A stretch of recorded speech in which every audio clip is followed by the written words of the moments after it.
Hello बच्चों, मैं हूं आपका केमिस्ट्री टीचर राहुल तिवारी और आज फिर हम अपने YouTube channel South city PCMB पर मिल रहे हैं एक साथ एक बार फिर से, जो है अपने उसी चैप्टर के साथ जो चैप्टर आपके पास पहले से था, जिस चैप्टर के टॉपिक पे हम लोग पहले बात कर रहे थे उसी में फिर से कुछ नए टॉपिक्स पे कंटिन्यू करेंगे।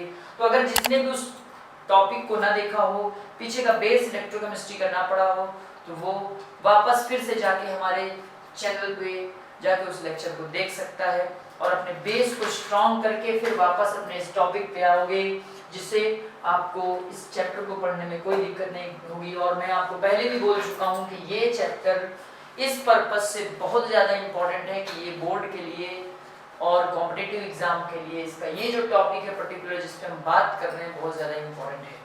तो बच्चों चलते हैं अपने टॉपिक की तरफ और आज का टॉपिक हमारा जो इलेक्ट्रोकेमिकल सेल है उसी के कुछ पार्ट जो रह गए थे उन पे डिस्कस करेंगे। So children, we are going to discuss about electrochemical cell and investigation. ठीक है, तो आप ध्यान रहे, अगर आपको हमारा चैनल के सारे वीडियोस देखने हैं, हमारे चैनल के नए नोटिफिकेशन को पाना है, तो आपको सिर्फ एक काम करना होगा, वो छोटा सा लाइक और सब्सक्राइब आपको करना होगा। उसके बाद आप हमारे साथ जुड़े रहेंगे साउथ सिटी PCMB पर, जहां आपको फ्री ऑफ कॉस्ट PCMB के lecture physics, chemistry, bio, math सबके बिल्कुल free of cost lecture available हैं। तो चिल्ड्रन चलते हैं अपने टॉपिक की तरफ और उस टॉपिक का नाम है हमारे इलेक्ट्रोकेमिकल सेल। लास्ट क्लास में हमने आपको बताया था इलेक्ट्रोकेमिकल सेल के अबाउट में। अब क्या है कि इलेक्ट्रोड पोटेंशियल के अबाउट में बात की, स्टैंडर्ड इलेक्ट्रोड पोटेंशियल के अबाउट में बात की, और आज हम लोग बात करेंगे कि सपोज करिए उस दिन हमारे पास जो सेल था वो इलेक्ट्रोकेमिकल सेल में एक एनोड था और एक कैथोड था। तो एनोड और कैथोड के लिए हमने लोन की बात की थी। अब बाई चांस सपोज करिए हमारे पास सिंगल सेल है और उस सिंगल सेल में हमारे पास क्या है ना कि हमारे पास दूसरे हाफ सेल हमको नहीं मिल रहा है, तो उस दूसरे हाफ सेल को हम लोग क्लियर करने के लिए क्या करेंगे, हम लोग स्टैंडर्ड हाइड्रोजन इलेक्ट्रोड का यूज करेंगे। स्टैंडर्ड हाइड्रोजन इलेक्ट्रोड का यूज करते हैं। उस स्टैंडर्ड हाइड्रोजन इलेक्ट्रोड में क्या होता है कि अगर आपके पास एक हाफ सेल है, इट मींस हमारा सेल कंप्लीट नहीं है, तो ये स्टैंडर्ड हाइड्रोजन इलेक्ट्रोड जिसको आप SHE बोलते हो, ये उस चीज को कंप्लीट करवा देगा। ठीक है, यानी उस सेल को ये कंप्लीट करवाने का काम करेगा। इसको बोलते हैं हम लोग SHE, स्टैंडर्ड हाइड्रोजन इलेक्ट्रोड। देखिए सबसे पहले इसका मतलब क्या है, क्यों ही इसको यूज किया गया है, तो सबसे पहले हम आपको बता दें कि इस कंटेनर में, जो कि आप कंटेनर देख रहे हो, इस कंटेनर में आप क्या देख रहे हो कि इसमें एक सॉल्यूशन फिल कर दिया गया है और ये जो सॉल्यूशन फिल है, ये सॉल्यूशन यहाँ पे 1 मोलर HCl सॉल्यूशन को फिल कर दिया गया है। 1 मोलर HCl सॉल्यूशन को फिल कर दिया गया है।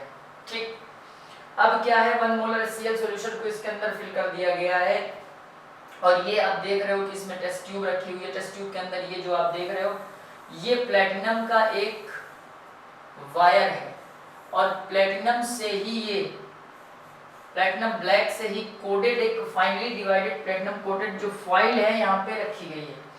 और इस पॉइंट से, यहाँ से इससे इलेक्ट्रिसिटी पास करेंगे, यहाँ से हाइड्रोजन गैस को 1 बार प्रेशर पर इंटर कराएंगे अंदर। यहाँ पे जो 1 मोलर HCl सॉल्यूशन जैसे ही अंदर इंटर कराएंगे तो जो H2 गैस है, H2 गैस जो ऊपर से इसमें यहाँ सेंड की गई है, वो आयनाइज हो जाएगी। जैसे एक को सॉल्यूशन में उसको पास कराएंगे और अपने इलेक्ट्रॉन्स को वो लूज कर देगी। ठीक, अपने इलेक्ट्रॉन्स को लूज कर देगी। जैसे ही इलेक्ट्रॉन्स को लूज करेगी और यहाँ अंदर 1 मोलर एसिड 1 मोलर कॉन्सेंट्रेशन का एसिडिक सॉल्यूशन फिल है, तो वो क्या करेगा, उन इलेक्ट्रॉन्स को ये गेन कर लेगा और जैसे ही गेन कर लेगा ये कन्वर्ट हो जाएगा वापस H2 में। कोई और रीजन नहीं है, इसीलिए यहाँ पे स्टैंडर्ड रिडक्शन पोटेंशियल की वैल्यू हाइड्रोजन के लिए 0 होती है। ठीक, तो ये आपके सिंगल सेल का काम करता है कि सपोज करिए अगर इलेक्ट्रोकेमिकल सीरीज में हाइड्रोजन से जो ज्यादा रिएक्टिव हैं, जो हाइड्रोजन से अपर मेटल्स हैं, उनके लिए ये जो हाइड्रोजन है वो हाइड्रोजन इलेक्ट्रोड है, ये कैथोड का काम करेगा। लेकिन जो इससे कम रिएक्टिव है उनके लिए यही स्टैंडर्ड हाइड्रोजन इलेक्ट्रोड एनोड का काम करेगा। क्योंकि आपको पता है लेफ्ट पे एनोड, इस वर्ड को मत भूलिएगा, मैंने आपको कई बार बताया था। Loan left oxidation anode, oxidation anode negative. तो ये हमने आपको बताया था, इसको याद रखिएगा, जो भी लेफ्ट पे रहेगा वही एनोड होगा और उसी पे ऑक्सीडेशन होगा और वो नेगेटिव भी होगा। तो जब हमने कहा ना कि सिंगल सेल होता है तो सेल को कंप्लीट करने के लिए हम लोग स्टैंडर्ड हाइड्रोजन इलेक्ट्रोड का यूज करते हैं। तो यही देखिए इसमें बताया भी गया है कि the cell potential of individual half cell cannot be measured। अगर आप सिंगल हाफ सेल लेते हो तो उसमें आपको जो पोटेंशियल है वो निकाला नहीं जा सकता। We can measure only the difference between the two half cell potential that gives the EMF of the cell। जब तक हमारे पास दो हाफ सेल नहीं होंगे तब तक आप सेल का पोटेंशियल नहीं निकाल सकते हो। If we orbitally choose the potential of one electrode, then that of the other can be determined with respect to this।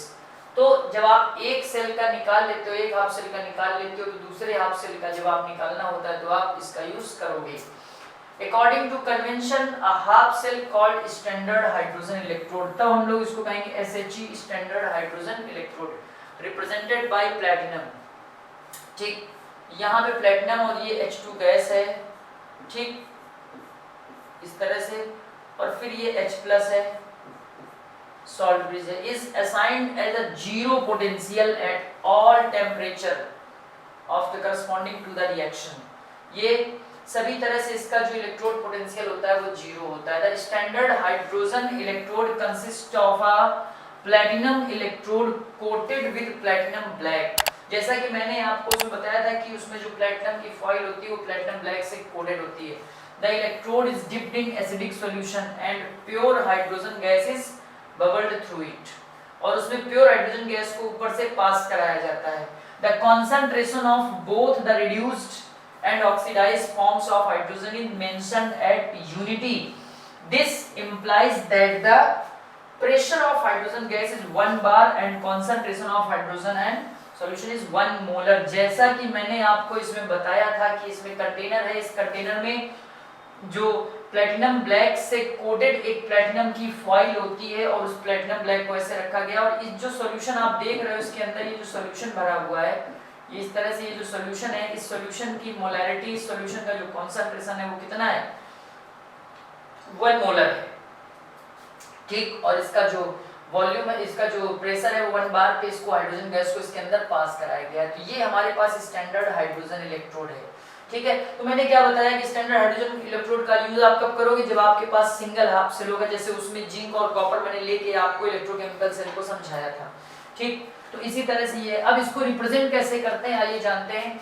तो इलेक्ट्रोड में हाइड्रोजन गैस, जो हाइड्रोजन इलेक्ट्रोड है, if the concentration of the oxidized and the reduced forms of the species in the right hand half cell are unity, then the cell is potential is equal to standard electrode potential। ये चीजें मैंने आपको last time discuss की थी।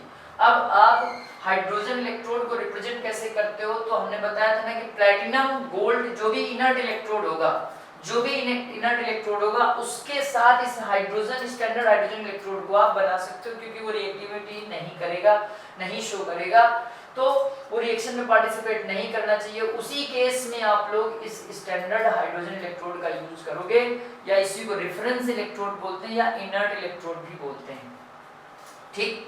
कैसे इसको represent करते हैं, तो उसके लिए हाइड्रोजन इलेक्ट्रोड के लिए प्लैटिनम, ये H2 और ये अपना इलेक्ट्रॉन्स लूज करेगा तो H+ में जाएगा, ठीक। तो इसकी हाफ सेल क्या होगी कि H+ आयन, ये जो H+ आयन है ये इलेक्ट्रॉन गेन करेगा, और इलेक्ट्रॉन गेन करके कहां पहुंच जाएगा, हाफ H2 में, ठीक। ये आपका प्लेटिनम के साथ में है, और ब्रोमीन इलेक्ट्रोड अगर है तो प्लेटिनम के साथ ये Br2 है, ठीक, एक्वस सॉल्यूशन में ये Br माइनस, ठीक, with half cell reaction Br2 electron gain करेगा, Br में कन्वर्ट हो जाएगा। तो इस तरह से हम लोग इसका यूज कर सकते हैं स्टैंडर्ड हाइड्रोजन इलेक्ट्रोड का। अब ये हमारे पास स्टैंडर्ड इलेक्ट्रॉन पोटेंशियल की एक सीरीज है, ठीक। देखो हम आपको बता दें, पहले ही बता दें कि जो इलेक्ट्रोड पोटेंशियल होता है, ठीक, इलेक्ट्रोड पोटेंशियल,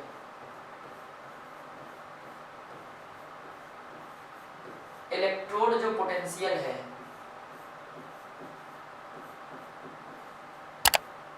वो दो टाइप से होता है, ठीक।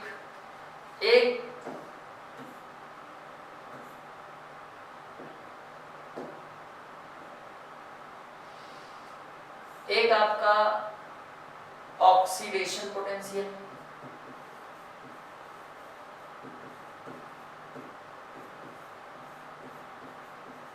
एक आपका ऑक्सीडेशन पोटेंशियल, दूसरा आपका रिडक्शन पोटेंशियल,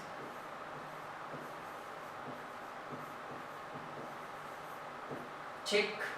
दूसरा आपका क्या है? Reduction potential.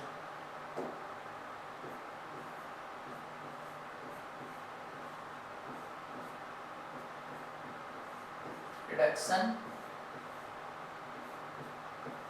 पोटेंशियल, ठीक। अगर हम इसमें स्टैंडर्ड लगा दें, स्टैंडर्ड, ये कंडीशन स्टैंडर्ड की हो जाएगी, तब आप इसको रिप्रेजेंट करोगे ई नॉट ऑक्स से, और इसको रिप्रेजेंट करोगे ई नॉट रेड से, ठीक। तो ई नॉट ऑक्स की जो वैल्यू होती है, ई नॉट ऑक्स की जो वैल्यू होती है वो मेटल्स के लिए, यानी ऑक्सीडेशन कौन दिखाता है? मेटल्स।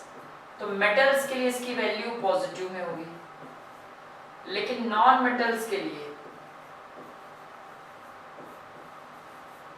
नॉन मेटल्स के लिए इसकी वैल्यू क्या होगी? नेगेटिव में होगी। इसके जस्ट अपोजिट अगर ई नॉट रेड की बात करें तो मेटल्स के लिए इसकी वैल्यू कैसी होगी? नेगेटिव।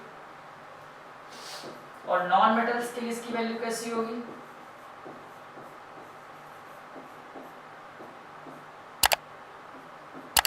पॉजिटिव, ठीक। तो ये ऑक्सीडेशन स्टैंडर्ड ऑक्सीडेशन पोटेंशियल और ये स्टैंडर्ड रिडक्शन पोटेंशियल, बात समझ गए? ये स्टैंडर्ड ऑक्सीडेशन पोटेंशियल और ये स्टैंडर्ड रिडक्शन पोटेंशियल, ये ई नॉट रेड और ये ई नॉट एक्स की बात है। तो इसी सीरीज में अगर हम एलिमेंट्स को अरेंज करेंगे तो जो सीरीज बनेगी उसको हम लोग बोलेंगे इलेक्ट्रोकेमिकल सीरीज, ठीक। अब सपोज करिए जैसे अब लिथियम प्लस, इसकी जो रिडक्शन पोटेंशियल है -3.05, ठीक।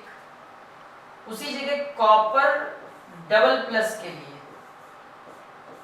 इसकी वैल्यू +0.34 वोल्ट, ठीक।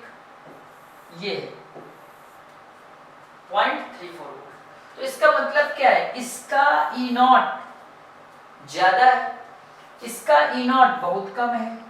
इसका मतलब क्या है? ये भाई ये तो मेटेलिक प्रॉपर्टी पूरी रिप्रेजेंट करती है, इस मेटल की रिएक्टिविटी कम होती है क्योंकि इसका ये ई नॉट की वैल्यू ज्यादा है, ठीक। तो इसी के लिए एक सीरीज बनाई गई थी, जिस सीरीज की मैंने बात करी है यहाँ पे आप देख सकते हो। ये पूरी सीरीज है, लिथियम में इसकी वैल्यू ये हो गई। आपको ये सीरीज याद नहीं करनी क्योंकि ये वैल्यूज तो गिवन होती है हर जगह, ठीक। मेन इसमें कौन कौन सी है? तो मेन जैसे कॉपर की आपको याद करना है, कॉपर में आपको याद होना चाहिए कॉपर का जो इलेक्ट्रोड स्टैंडर्ड इलेक्ट्रॉन 0.34 होता है, +0.34, ये आपको याद करना है कॉपर के लिए, Cu डबल प्लस के लिए। हाइड्रोजन को तो जीरो ही होता है, उसका कहना ही क्या है?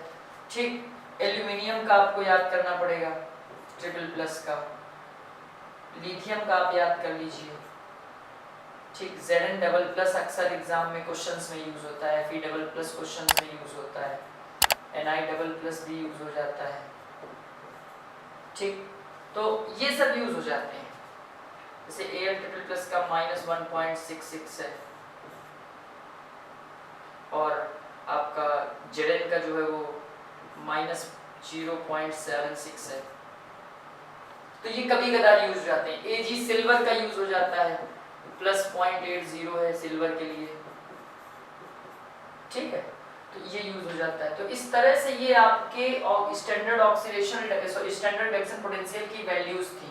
ये वैल्यूज पूरी सीरीज आपको याद करने की कोई नीड नहीं, क्योंकि इसकी कहीं कोई यूज नहीं है। तो वैल्यूज आपको ये जो है ये क्वेश्चन में गिवन होगी, चाहे बोर्ड में आए या कहीं भी आए, ये क्वेश्चंस की वैल्यू आपको गिवन होगी। ठीक, तो ये इसके बाद अब आता है हमारे पास रिलेशन। तो रिलेशन किस में होता है? रिलेशन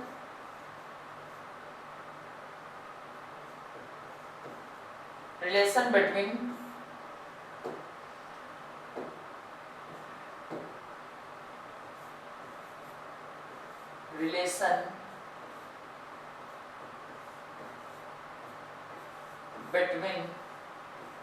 E एंड E0, इसमें रिलेशन आपको बताना है। ठीक, अब नस्ट एक साइंटिस्ट था, NERNST, नस्ट इक्वेशन। ये जो नस्ट इक्वेशन है, तो इस नस्ट इक्वेशन में क्या मैटर है कि इसमें E और E0 दोनों में रिलेशन बताता है। नस्ट इक्वेशन क्या रिलेशन बताता है? E = E0 -0.059/n log Baston oxidation upon reduction।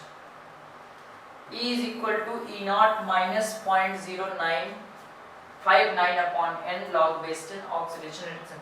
ये पूरी वैल्यू सॉल्व हो गया। इसका डेरिवेशन एग्जाम में नहीं आता, इस इक्वेशन को आप याद रखिए। E = E0 -0.059/n log Baston oxidation upon reduction। ये जो E है यही इलेक्ट्रोड पोटेंशियल है, यही इलेक्ट्रोड पोटेंशियल है। और EMF यही EMF है, या इसी को आप क्या कहोगे? Electrode potential. ये आपका स्टैंडर्ड इलेक्ट्रोड पोटेंशियल है। और E0 = क्या होता है? E0 cathode minus E0 anode, ये। ठीक, N क्या है? Number of electron. ठीक, अब जैसे Zn है, Zn से इलेक्ट्रॉन कहां गया? Zn++ पे।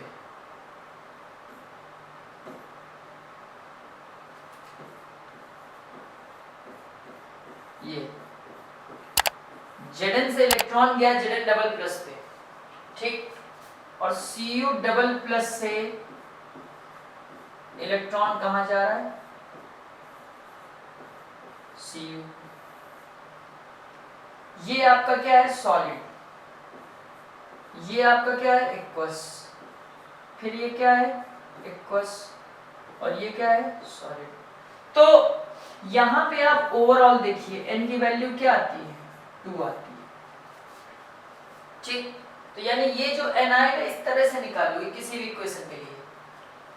अब यही नहीं, अब जैसे आपके पास एक और हो जाता, और इसका सेल रिप्रेजेंटेशन ये होगा Zn 2 Zn double plus salt bridge Cu double plus 2 Cu, इसका ये सेल रिप्रेजेंटेशन।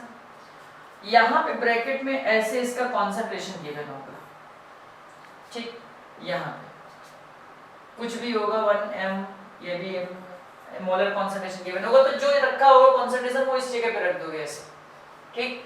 अब सपोज करिए आपके पास ये कोई क्वेश्चन आया, Cr to Cr triple plus Fe double plus 2Fe, कितने इलेक्ट्रॉन ये लूज कर रहा है 3, ये कितने गेन कर रहा है 2, ठीक। अब देखो ऐसी कंडीशन में इनकी वैल्यू आप कैसे निकालोगे, तो ऐसी कंडीशन के लिए आप क्या करोगे, यहां 3 से मल्टीप्लाई कर दीजिए और यहां 2 से मल्टीप्लाई कर दीजिए। अब जब मल्टीप्लाई करने के बाद कॉमन वैल्यू क्या आती है, 2 3 जा 6 और 3 2 जा 6, तो n की वैल्यू ऐसी कंडीशन के लिए आ जाएगी 6।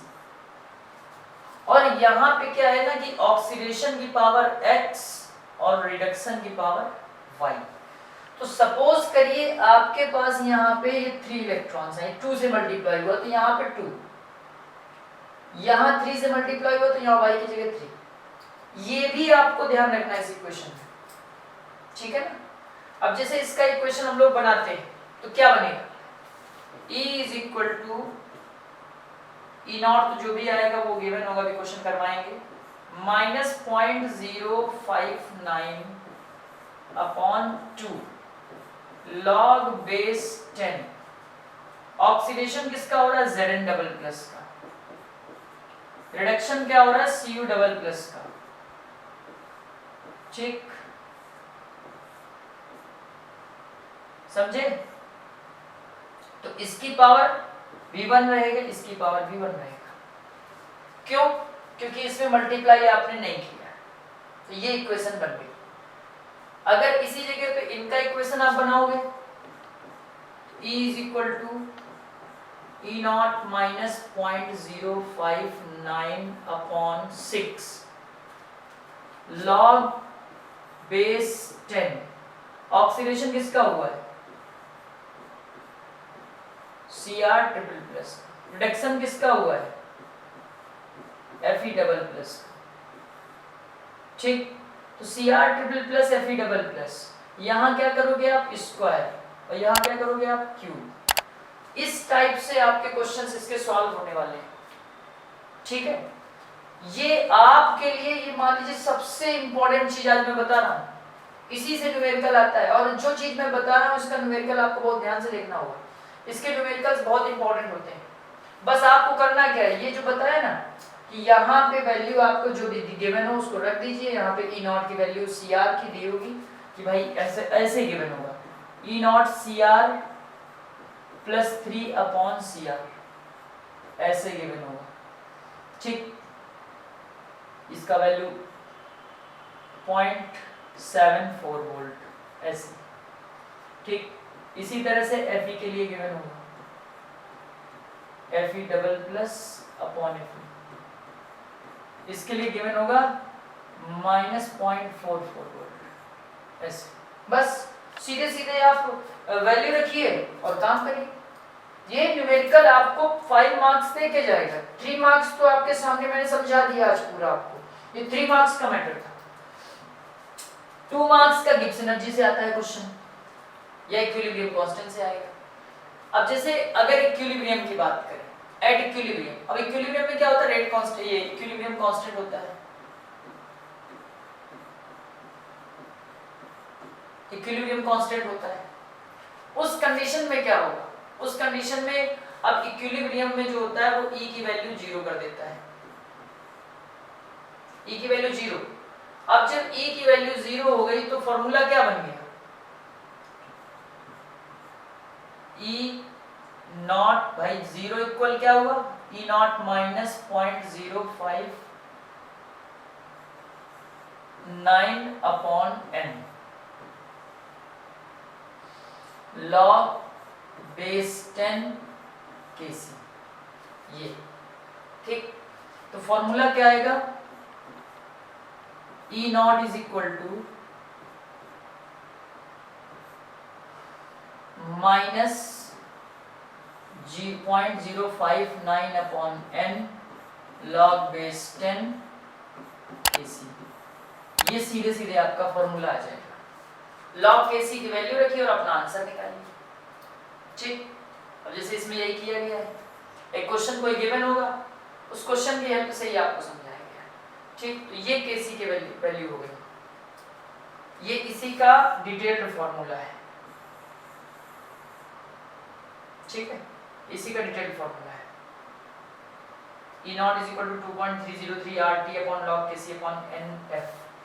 तो ये इसी का डिटेल का फॉर्मूला है। मैंने इसको शॉर्ट फॉर्म में लिखा है, आपको ये याद करना है, इसको याद करने की कोई नीड नहीं है, क्योंकि ये इससे प्रूफ होने के बाद वही आता है। R की वैल्यू रख दीजिए, आप T की वैल्यू रख दीजिए, log kc अपने आप निकल आएगा। N जो भी होगी वैल्यू, तो N तो हम रख ही रहे हैं, और F की वैल्यू 96,500। तो ये आपके सामने यही आ जाएगा फॉर्मूला। तो आप मेन बेसिकली इस फॉर्मूले को याद रखिए। आगे गिब्स एनर्जी जो है वो भी एक तरह से इलेक्ट्रोकेमिकल सेल में आती है। इसका क्या इंपॉर्टेंस है इसके लिए?